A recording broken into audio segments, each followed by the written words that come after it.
Welcome to a new video of the Parts channel. Well, I'm going to make a short video answering a question that you have left me. In a MAF sensor, how do you know which filaments correspond to the temperature sensor, from the filaments that correspond to the air volume sensor?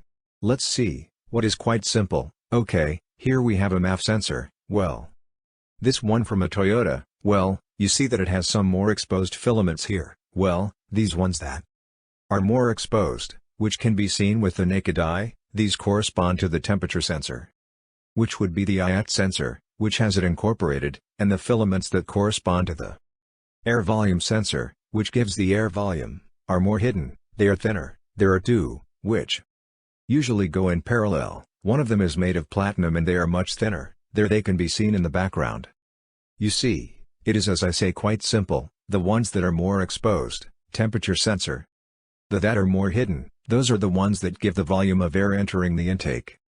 Well, here you have this short video. If it has been useful to you, don't forget to like it and subscribe to the channel.